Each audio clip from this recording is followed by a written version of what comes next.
The Prospera spinal cord stimulation system contains a rechargeable battery for power. It's important to recharge your system to keep your device and therapy working. Your therapy settings will determine how often you need to recharge your system. Keeping your stimulator charged will help avoid common connectivity issues. If your implanted stimulator is out of Bluetooth range or is not charged, the patient programmer will be unable to connect and will display a spinning attempting to reconnect message. To resolve this, move the patient programmer closer to your stimulator. It should reconnect within a few moments. If it does not reconnect, most likely the stimulator charge is depleted. If the stimulator's battery is depleted, allow it to charge for 30 to 45 minutes and the patient programmer will reconnect to the stimulator. Let's start by identifying the charging components included with your system: the power cord, charger, and charging belt. Here are the steps for successful charging. First, unplug the charger from the power cord, as charging is not possible if your charger is plugged into the power cord. Confirm the charger is powered on by viewing the green battery status indicator.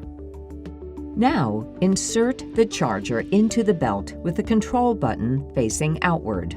Press the control button for 1 second to turn on locating mode. Locating mode is accompanied by repeating beeps and a green blinking light and times out after 75 seconds.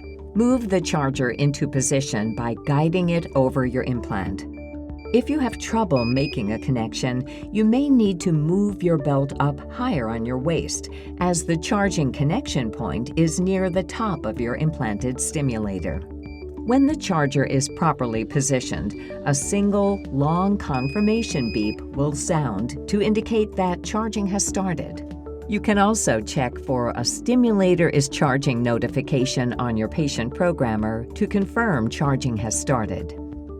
You can now go about your daily activities.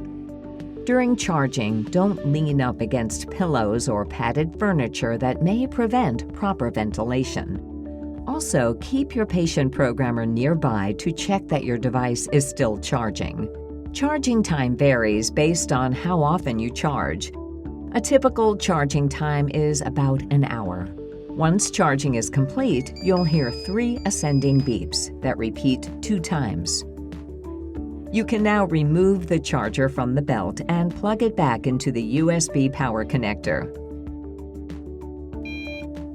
To review the various signals, alerts, notifications, and indicators of charging, the Charger Quick Guide is available for download at biotronik.com/myprospera. The website is also a good resource for information and answers to questions about using your Prospera SCS system. You can also reach out directly to your Embrace One Care team for help.